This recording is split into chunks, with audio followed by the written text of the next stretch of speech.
नमस्कार दोस्तों, OCN network में आपका स्वागत है। दिल्ली के उपराज्यपाल विनय कुमार सक्सेना ने राजनीतिक विज्ञापनों को सरकारी विज्ञापनों की तरह प्रकाशित कराने पर कड़ा रुख अपना लिया है। एक कमेटी का गठन हुआ था 2016 में। ये 3 सदस्यीय कमेटी थी और इस कमेटी का नाम था कंटेंट रेगुलेशन कमेटी। इसने जांच पड़ताल के बाद ये देखा कि कम से कम 97 करोड़ के ऐसे विज्ञापन अरविंद केजरीवाल की सरकार ने जारी किए हैं जो तय मानदंडों का उल्लंघन करते हैं। यानी वो सरकारी विज्ञापन कम और राजनीतिक विज्ञापन अधिक दिखाई दे रहे हैं। अब उपराज्यपाल ने चीफ सेक्रेटरी को आदेश दिए हैं कि ये 97 करोड़ रुपया आम आदमी पार्टी से वसूल किया जाए। यह कितना बड़ा मामला है, कितने बड़े संकेत हैं। अरविंद केजरीवाल उनकी पार्टी के लिए कितना बड़ा झटका है, या कहें कि एक सबक है अगर वो माने तो। क्योंकि इधर हमने देखा है कि वो लगातार सरकारी मशीनरी का दुरुपयोग करते हुए देखे गए हैं। गुजरात चुनाव में भी वो निरंतर पंजाब के मुख्यमंत्री के साथ वहां लैंड करते रहे, चुनाव प्रचार के लिए जाते रहे।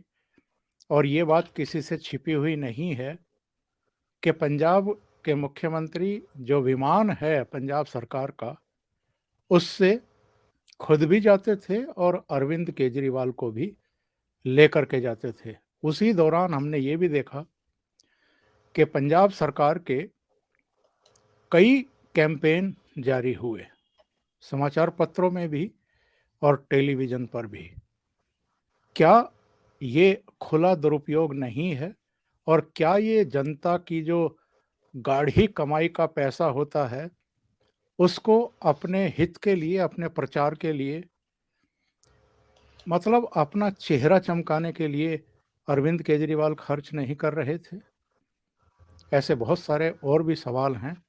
उन पर चर्चा करने के लिए मेरे साथ जाने माने राजनीतिक आर्थिक मामलों के विशेषज्ञ और आपके जाने पहचाने चेहरे विजय सरदाना साहब जुड़ रहे हैं। विजय जी, बहुत स्वागत है आपका। नमस्कार। नमस्कार सर। विजय जी, पहला सवाल तो ये है कि जो लेफ्टिनेंट गवर्नर ने आदेश दिए हैं, इसे थोड़ा सा विस्तार से समझाएं। ये पूरा मामला क्या है और ये क्या एक बड़ा झटका है केजरीवाल के लिए? ओंकार जी, सबसे पहले आपको और आपके दर्शकों को मेरा प्रणाम। जी, बहुत स्वागत है। देखिए सर, ये सबसे इंपॉर्टेंट चीज ये है कि जिसका आदेश एलजी साहब ने दिया है, ये एक सुप्रीम कोर्ट का डायरेक्शन था। Common cause versus union of India 2015 का एक केस है। उसमें ये दलील दी गई थी पिटिशनर्स की तरफ से कि जनता का जो टैक्स पेयर का पैसा है वो पॉलिटिकल पार्टीज अपने राजनीतिक स्वार्थ के लिए इस्तेमाल कर रहे हैं। जी। और बहुत बार ऐसा एडवर्टाइजमेंट्स और ऐसे खर्चे किए जाते हैं जिससे जिस राज्य की जनता का टैक्स पेयर का पैसा इस्तेमाल हो रहा है, उस जनता से कोई सरोकार नहीं होता है।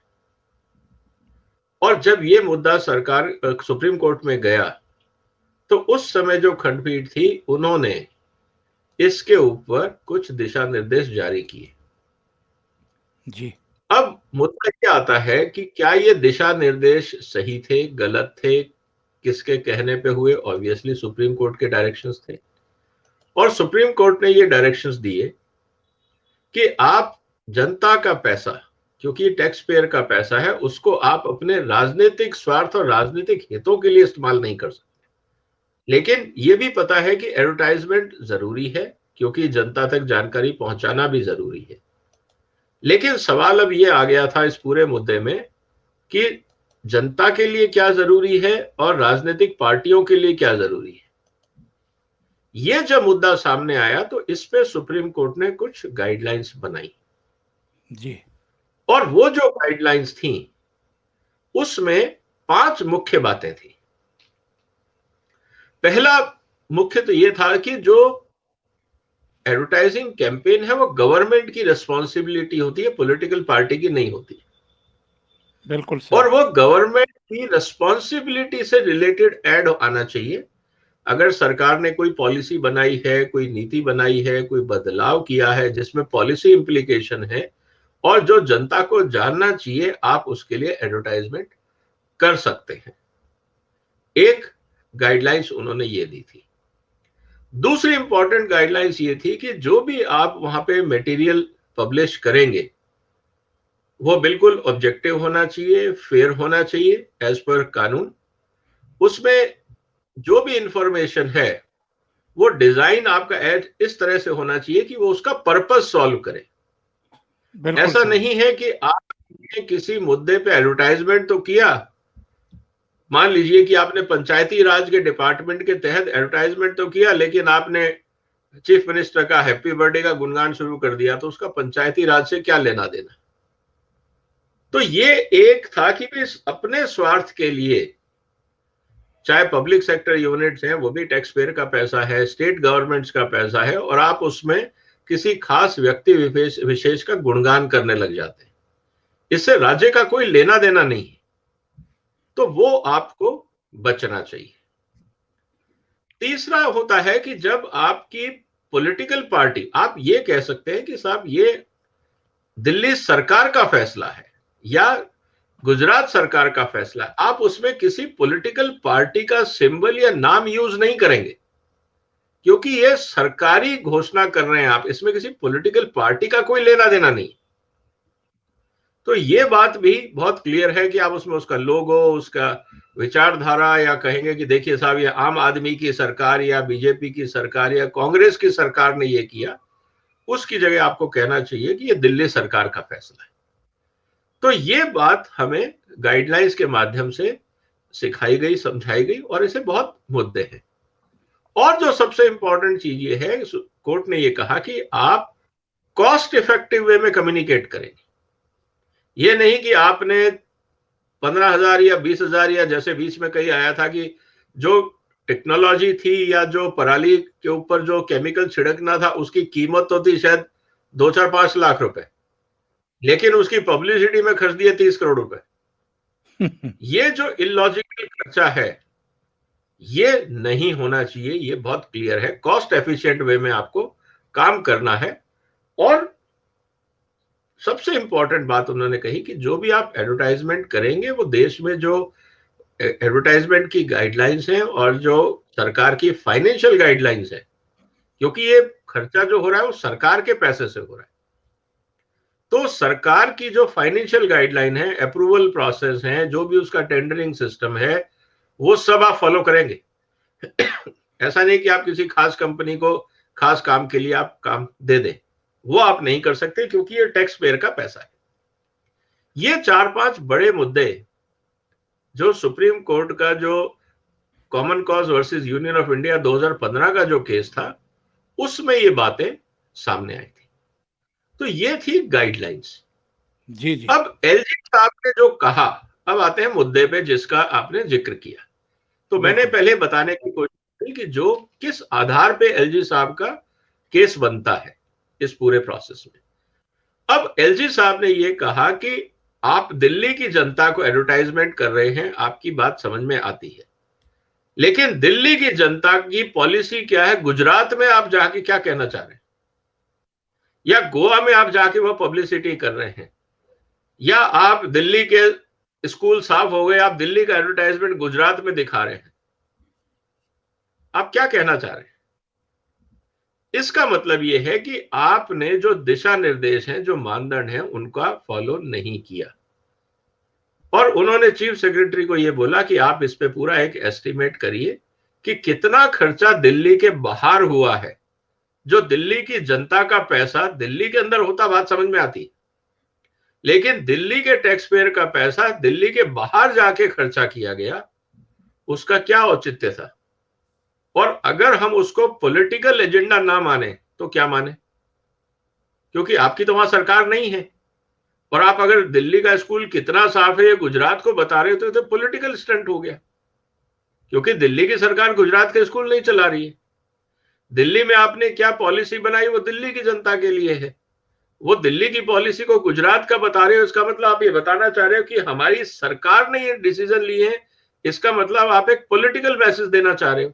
तो पॉलिटिकल फंडिंग, पॉलिटिकल मैसेजिंग के लिए तो टैक्स पेयर का पैसा हो नहीं सकता, आप अपना पार्टी फंड यूज करिए। तो कहने का मतलब ये है कि जो एलजी साहब ने कहा है कि चीफ सेक्रेटरी को कि आप इस पे एक एनालिसिस करके हमें बताइए कितना पैसा खर्च किया गया, तो जो वो एनालिसिस हुआ उस बेस पे चीफ सेक्रेटरी साहब ने रिपोर्ट जो सौंपी है वो आज उसके ऊपर एलजी साहब ने कहा है कि ठीक है, अगर ये कानून के हिसाब से और सुप्रीम कोर्ट की गाइडलाइंस के हिसाब से नहीं हुआ है तो इस पैसे की वसूली की जाए। तो ये है एलजी साहब का आम आदमी के प्रति जो ऑर्डर इशू हुआ।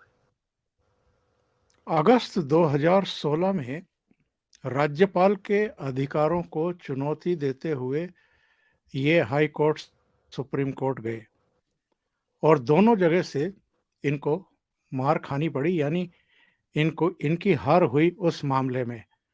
और उसके बाद ही ये कमेटी गठित की गई थी जिसका मैंने नाम लिया था कंटेंट रेगुलेशन कमेटी, जिसने जांच पड़ताल के बाद ये पाया कि 97 करोड़ रुपया ऐसा है जो गलत तरीके से मानदंडों पर खरा ना उतरते हुए राजनीतिक कैंपेन चलाने की कोशिश हुई सरकारी कैंपेन के बजाय। ये मसला क्या केवल दिल्ली तक सीमित है विजय जी, या दूसरी गवर्नमेंट्स के ऊपर भी लागू होता है? क्योंकि हम देखते हैं अलग अलग समय पर हमने अलग अलग गवर्नमेंट्स को देखा है कि वो अपने यानी मुख्यमंत्री के चेहरे चमकाने के लिए बियॉन्ड द लिमिट जाकर के खर्च करते हैं। कई बार मीडिया को ओबलाइज करने के लिए भी विज्ञापन और कैंपेन जारी कर दिए जाते हैं। कुछ कुछ मीडिया हाउस को अलग से कुछ कैंपेन जारी कर दिए जाते हैं उनके जब विशेष संस्करण निकलते हैं। तो ये चीजें जो हैं, क्या इन पर भी रोक नहीं लगनी चाहिए? और जो गाइडलाइंस आपने अभी बताई हैं कि 5 गाइडलाइंस थी, क्या उनका अनुपालन हो रहा है ठीक से या अब भी उल्लंघन हो रहा है? देखिए सर, जो गाइडलाइन सुप्रीम कोर्ट ने बनाई है, इनफैक्ट 2020 में अगर मैं आपको एक इंसिडेंस बताऊं, 2020 में भी एक मुद्दे पे केजरीवाल साहब को ये चेताया गया था कि देखिए आप जो है ना वो गाइडलाइंस का वायलेशन कर रहे हैं। मैं आपको एक बहुत क्लियर इंसिडेंस बताता हूं कि जब सुप्रीम कोर्ट ने committee on content regulation in government advertising को लेके जो गाइडलाइंस बनाई थी, उसके बाद इस कमेटी ने सीसीआरजीए, इन्होंने जब दिल्ली सरकार को कहा कि आप गाइडलाइंस का उल्लंघन कर रहे हैं, तब इन्होंने राज्य सरकार को यह बोला कि इस कमेटी को यह बोला कि आपका कोई अधिकार क्षेत्र नहीं है, ये राज्य सरकार की कमेटी डिसाइड करेगी कि ये उल्लंघन है या नहीं है, आप कौन होते हैं। और इन्होंने उस बात को नहीं माना, जबकि सुप्रीम कोर्ट का यह कहना था कि एक कमेटी बनेगी जो सुमोटो या किसी कंप्लेंट पे इन्वेस्टिगेट करेगी और निर्णय लेगी, और वो निर्णय जो आईएंडबी मिनिस्ट्री है अपना असेसमेंट उनको भेजेगी। ये एक हिसाब से रिकमेंडेटरी बॉडी थी और इसके पास कोई बहुत ज्यादा पावर्स नहीं है। लेकिन जब इन्होंने ये कहा कि उनको कि भाई आप ये डिसीजन 2015 में जब सुप्रीम कोर्ट का ऑर्डर आया तो 16 में एक कमेटी बन गई थी, उसके बाद से असेसमेंट हो रहा है, तो 20 में आम आदमी पार्टी को यह कहा गया कि देखिए आप गाइडलाइंस का वायलेशन कर रहे हैं। तो जैसा अक्सर इन्होंने हुआ कि इन्होंने हर चीज को, हर कानून को कहा कि ये जरूरत नहीं है, हम नहीं मानते, तो इस मुद्दे पे भी इन्होंने कहा कि हम नहीं मानते, और इन्होंने कहा कि आपकी कमेटी का हमारे ऊपर कोई जुरिडिक्शन बनता ही नहीं है, तो आप होते कौन हमें बताने वाले। और इन्होंने बात नहीं सुनी। आज वही खामियाजा इनको उठाना पड़ रहा है जो एलजी साहब ने इनको ऑर्डर इशू किया है। कि आप पैसे वापस करिए जनता के। अब रही बात आपकी कि सर ये जो मुद्दे हैं क्या ये सिर्फ दिल्ली तक सीमित है या ये बाकी राज्यों में भी हो रहे हैं? सर बहुत सही बात है कि हर राज्य सरकार चुनाव के समय, चुनाव के आसपास और अपनी पब्लिसिटी बढ़ाने के लिए दूसरे राज्यों में ऐड करती हैं, क्योंकि बहुत सारी रीजनल पार्टीज हैं जिनका एम्बिशन है कि वो दूसरे राज्यों में भी अपनी शाखाएं खोले, कुछ एमएलए एमपी के चुनाव लड़ें और उसका फायदा उठाएं। अगर वो अपने पार्टी फंड से करते हैं तो कोई एतराज नहीं, लेकिन अगर वो टैक्स पेयर के पैसे से करते हैं तो जो दिल्ली सरकार ने क्राइम किया है ये सारी राज्य सरकारें उसी क्राइम के दायरे में आ जाएंगी, क्योंकि टैक्स पेयर का पैसा आप दूसरे राज्यों में ले जाके खर्च रहे हो और अपनी पब्लिसिटी के लिए, अपने इलेक्शन मैनिफेस्टो या अपने इलेक्शन एजेंडा के लिए। तो वो तो सर एक नहीं कई जगह हो रहा है और ये बहुत कॉमन है। जब आप ट्रेवल करते हैं एक किसी राजधानी में या दूसरे राज्य की राजधानी में तो आपको वहां दूसरी स्टेट्स के एडवर्टाइजमेंट दिखते हैं। तो एडवर्टाइजमेंट्स तो हो रहे हैं, लेकिन सवाल यह है कि सोर्स ऑफ फंडिंग क्या है। पार्टी का फंड है तो कोई एतराज नहीं है, लेकिन अगर वो टैक्स पेयर का पैसा है तो वो ऑब्जेक्शनेबल है। ये बात डिफरेंशिएट करेगी। दूसरा तरीका आजकल क्या हो गया है पब्लिसिटी का, आपने देखा होगा बहुत सारी मंथली और वीकली मैगजीन्स जो आती हैं उसमें 8-8, 10-10 पेज के उस किसी एक खास राज्य सरकार के गुणगान लिखे होते हैं, जिसको हम एडवर्टोरियल बोलते हैं।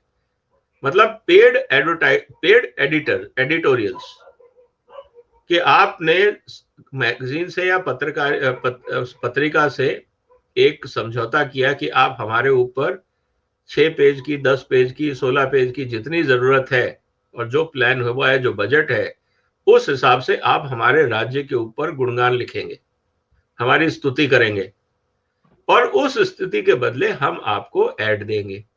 तो मैगजीन्स वो काम कर रही हैं, एडिटोरियल हो रहा है। अब वो एडिटोरियल जो होता है वो सिर्फ उस मैगजीन जो है वो सिर्फ राज्य में नहीं बिकती, वो पूरे देश में या अलग अलग क्षेत्रों में जहां की भाषा है या जहां का उसका डिस्ट्रीब्यूशन है वो उन क्षेत्रों में बिकती है। तो ये बात हमारे सामने है। इस पे अभी तक कोई इफेक्टिव कंट्रोल नहीं है, क्योंकि वो एडवर्टाइजमेंट ना होके एडिटोरियल हो रहा है जिसमें वो लेख लिखे जा रहे हैं उस राज्य सरकार के बारे में। तीसरा जो सबसे बड़ा चिंता की बात है इस पूरे मुद्दे में, जो आपने भी इंडिकेट किया कि ये सब खर्चे बजट जो इलेक्शन के आसपास काफी बढ़ जाते हैं। गुजरात में इलेक्शन है तो खूब एडवर्टाइजमेंट हो रहा है गुजरात में दिल्ली सरकार का या पंजाब सरकार का, तो आप बाकी टाइम पे नहीं कर रहे हैं। अब जाके आप देखेंगे तो वहां पंजाब का इलेक्शन का या पंजाब के सफलताओं की कोई तारीफ नहीं हो रही होगी गुजरात के अखबारों में। तो ये बात हमें समझनी होगी कि इस तरह से भी इसका मिसयूज हो रहा है। और सबसे इंपॉर्टेंट जो चीज आती है कि जो कमेटी बनी है उसके पास पावर नहीं है कि वो इस तरह के एडवर्टाइजमेंट पे रोक लगा सके। वो सिर्फ अपनी रिपोर्ट बना के आईएंडबी मिनिस्ट्री को दे सकती है और मिनिस्ट्री उस पर क्या कार्रवाई करेगी, वो मंत्रालय भी तो किसी ना किसी राज्य सरकार के या केंद्र सरकार के अंतर्गत होगा, तो क्या वो अपने खिलाफ निर्णय लेगी? यह सवाल बहुत बड़ा बन जाता है। तो हमें लगता है कि इस पूरे प्रोसेस के अंदर एक शुरुआत थी जो सुप्रीम कोर्ट ने किया, लेकिन इसका मॉनिटरिंग कैसे होगा, इसका सर्वेलेंस कैसे होगा, इसका रिपोर्टिंग क्या होगा, इसमें किस तरह के स्पेसिफिक कार्रवाई होगी, मुझे लगता है उसमें अभी काफी सुधार की जरूरत है और आने वाले समय में देखते हैं क्या होता है। आपने बहुत ही गहराई में जाकर के स्पष्ट कर दिया है कि ये सब सुप्रीम कोर्ट के आदेश की वजह से हुआ है।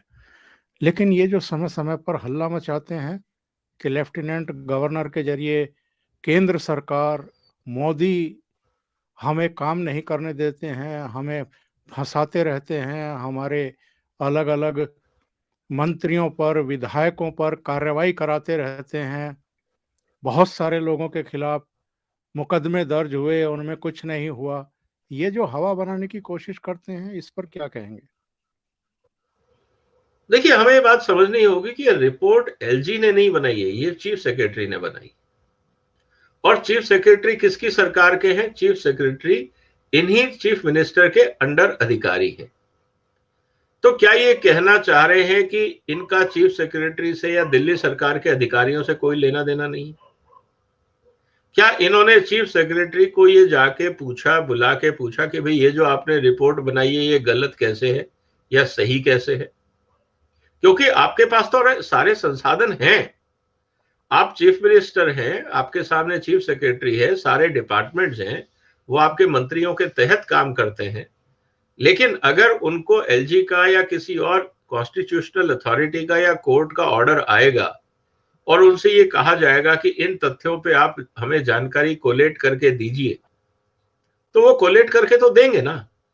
क्योंकि देखिए सबसे इंपॉर्टेंट चीज क्या है आज? सबसे इंपॉर्टेंट चीज ये है कि कभी भी आम आदमी की पार्टी के मंत्रियों ने ये नहीं कहा कि हमें अधिकारियों ने गाइड नहीं किया। देखिए आप इस बात को समझना होगा। आज तक उन्होंने ये नहीं कहा कि हमें जो हमारे अधिकारी हैं उन्होंने गाइड नहीं किया, हम तो अज्ञानी थे, हमें सिस्टम पता नहीं था या हमें गाइडलाइंस नहीं पता था, तो अगर हमें बताया होता तो हम ये कार्रवाई नहीं करते। या तो ये बताएं कि भाई हमें अधिकारियों ने अंधेरे में रखा, ऐसा तो आज तक इन्होंने कहा नहीं। इसका मतलब यह है कि अधिकारियों ने इनको समय समय पे चेताया होगा कि सर जो आप कर रहे हैं ये कानून सम्मत नहीं है या जो गाइडलाइंस है उसके खिलाफ है, और इन्होंने उस एडवाइस को ओवररूल किया होगा।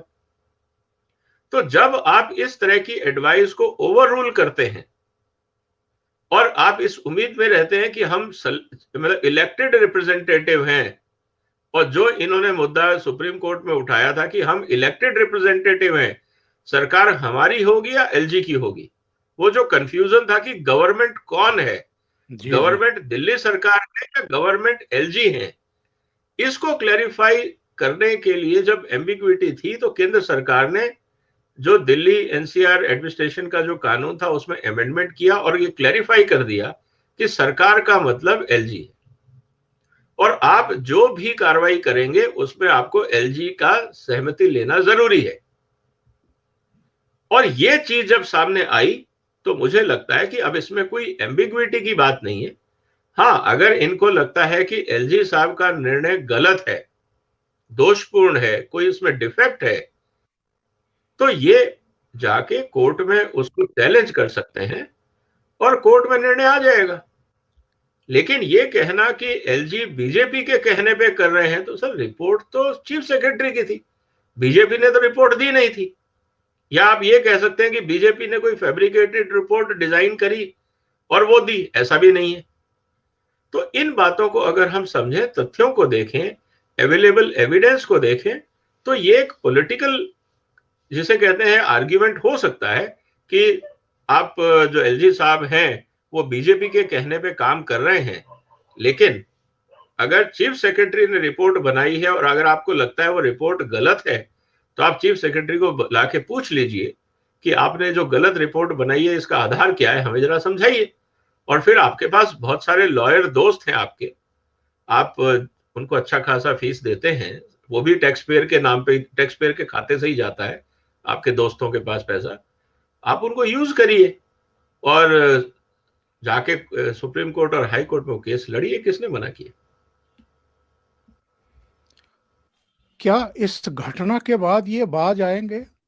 क्या नियमों के अनुरूप आचरण करेंगे? ऐसा लगता तो नहीं विजय जी। देखिए, जैसा ओंकार जी हम काफी बार कह चुके हैं कि अगर आपकी, और इंटरेस्टिंग बात क्या है सर, मैंने आज एक बात आपको कही थी एक पुराने प्रोग्राम में कि थोड़े समय बाद अगर आपका इनके जो एडवर्टाइजमेंट का आप इन्वेस्टिगेशन करेंगे तो उसमें भी घपला निकलेगा। इंसिडेंटली वो भी सामने आ गया। तो जितना हम लोगों ने मतलब कि ये प्रिडिक्ट किया था वो सब चीजें सही होती जा रही है। मैं एक लाइन में इस पूरे मुद्दे को ये कहना चाहूंगा कि जहां जहां पे भी इन्होंने किसी भी रूप में कोई ऑर्डर दिया है, किसी भी डिपार्टमेंट का, जहां पे टैक्स पेयर का खर्चा लगा है, इनका हर डिसीजन क्वेश्चनेबल होता जा रहा है। ये बात हमें समझनी होगी। इसका मतलब क्या है कि इन्होंने सत्ता में आने के बाद इनको ये लगा कि क्योंकि हम इलेक्टेड रिप्रेजेंटेटिव हैं तो हमारे पे कोई मान मर्यादा नहीं लगती है, हम जो चाहेंगे वो करेंगे। और अब इनको इतना खामियाजा उठाना पड़ रहा है अपनी उस दुस्साहस का, अगर मैं ये शब्द का इस्तेमाल करूं, कि अपने उस दुस्साहस का खामियाजा इतना उठाना पड़ रहा है कि ये हर तरफ से गिरते जा रहे हैं। जी जी। और ये इनके लिए बहुत बड़ा जंजाल बन जाएगा नया साल 2023। क्या ये सुधरेंगे या नहीं सुधरेंगे? मुझे लगता है कि शायद इनको भी ये सबक मिल गया होगा कि हर तरफ से इनका कोई साथ नहीं दे रहा, ब्यूरोक्रेसी इनका साथ नहीं दे रही, एलजी साहब को ये कुछ कन्विंस नहीं कर पा रहे, केंद्र सरकार को ये कन्विंस नहीं कर पा रहे, इवन कोर्ट्स में जो स्ट्रिक्चर्स आ रहे हैं, जो कोर्ट्स के ऑब्जर्वेशन आ रहे हैं, वो भी कोई बहुत कंफर्टेबल नहीं है इनके लिए, क्योंकि इनके मंत्रियों को बेल नहीं मिल रही, इनके जो बाकी मुद्दे हैं उनको खारिज किया गया है, या इनको जो बाकी इन्होंने कहा कि हमारे जो केसेस हैं मानहानि के उनको दिल्ली शिफ्ट कर दिया जाए या क्लोज कर दिया जाए या जो भी किया जाए, कुछ नहीं कोर्ट ने इनको रियायत दी अभी तक, क्योंकि क्राइम इतने जघन्य हैं कि अगर कोर्ट इनको रियायत देगा तो वो एक प्रेसिडेंस बन जाएगा। और फिर आने वाले समय में यही लोग कहेंगे कि साहब आपने दिल्ली में पॉलिटिकल लीडर को ये कन्वीनियंस दी थी तो हमें क्यों नहीं। तो सुप्रीम कोर्ट और हाई कोर्ट अब थोड़ा सजग रहेंगे, क्योंकि इसका एक रॉन्ग प्रेसिडेंस क्रिएट होता है।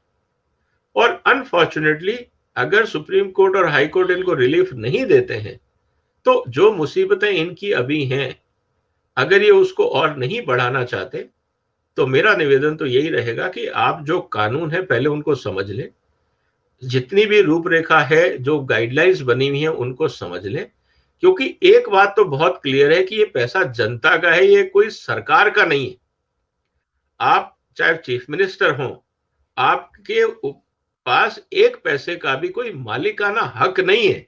ये बात चीफ मिनिस्टर दिल्ली को और बाकी मंत्रिमंडल को समझनी होगी।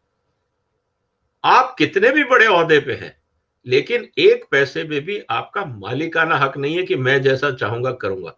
आपको प्रोसेस फॉलो करने ही होंगे, और अगर आप नहीं करेंगे तो जो कानून में प्रावधान है उस पर फिर कार्रवाई होगी। तो ये तो होता ही है कि एक बार जब क्राइम स्टेब्लिश हो जाता है या आपने कोई गड़बड़ करी है वो स्टेब्लिश हो जाती है, तो पनिशमेंट और फाइन हैज टू फॉलो, उसमें कोई ऑप्शन नहीं बचता है। ये बात कानून में बहुत क्लियर है, उसमें आप वेवर नहीं कर सकते। ग्रेविटी के हिसाब से आप ग्रेड कर सकते हैं ऑफेंस और फाइन को, लेकिन आप ये कहें कि नहीं हमने क्राइम किया और हमें माफी मिल जाए, कानून में ऐसा प्रावधान नहीं। विजय जी बहुत बहुत धन्यवाद। दो विषयों पर बहुत गहराई से आपने विचार रखे हैं। विजय जी बहुत बहुत धन्यवाद आपका। Thank you so much. नमस्कार। नमस्कार सर, वंदे मातरम।